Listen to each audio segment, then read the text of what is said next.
Hey everybody, this is Pastor Dee Arnold with Abundant Life City Ministries. Wanted to talk to you about something that's not talked about a lot, and that's the fruit of the Spirit. A lot of emphasis is placed on the gifts of the Spirit, the gifts of the Spirit and the working of miracles. I wanted to highlight the fruit of the Spirit: love, peace, patience, long suffering, the stuff that people don't really want to talk about. Today, I would like to focus on long suffering. Long suffering, for example, would be, as Jesus described it, forgiving your brother more than 70 times 7 times. One of the disciples came to Jesus and said, well, if I forgave my brother 7 times 7, would that be sufficient?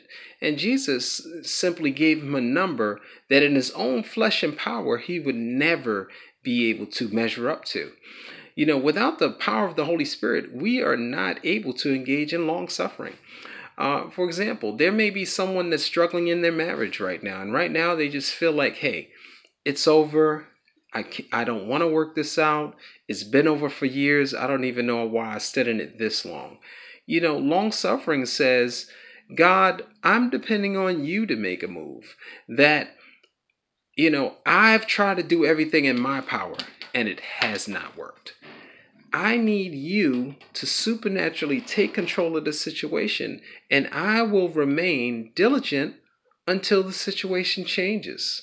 Long suffering is that coworker that may be very cold towards you, needs a favor one day, and you say, I had a coworker one time, deliberately throw shade at me. And for those of you that they don't understand what that means, that's someone that acts cold-heartedly towards you, and it's not imagined. You know that this is the type of person that never speaks, and just when you do look in their direction, they have a face on, or a face that's not delightful.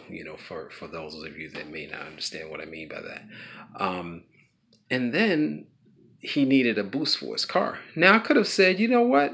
Oh, now you know me. Don't ask me for anything now because you can't even say good morning. But you know what? Long suffering says that I can endure that hardship and still do something for that person. I even had a situation where, on my former job, on the same day that my manager brought me in the room and told me that they could no longer use my services, he called me as soon as I got home and said, well, I want you to come and pray for my friend on life support. Now, that place that I had to go, I had to drive to get there. So I could have said, no way, you just, put me out of a job. I don't even have any kind of resources or anything. I'm not doing anything. But you know what? That would have been totally contrary to the will of God on my life and on his life. So I had to go out. And was there some suffering involved? Yes, there was some suffering involved. I just lost my job. That was something real. And I still had to let my wife know that, what happened. But you know what? I went. And I thank God that I was able to touch lives by going. So long suffering is not yielding to your fleshly inclinations or what your heart's desire may be leaning towards, the natural response. Long suffering is the spiritual response to hardship. This is Pastor Dee Arnold from Abundant Life City. I was covering long suffering, one of the fruit or the manifestations of the Spirit. Peace.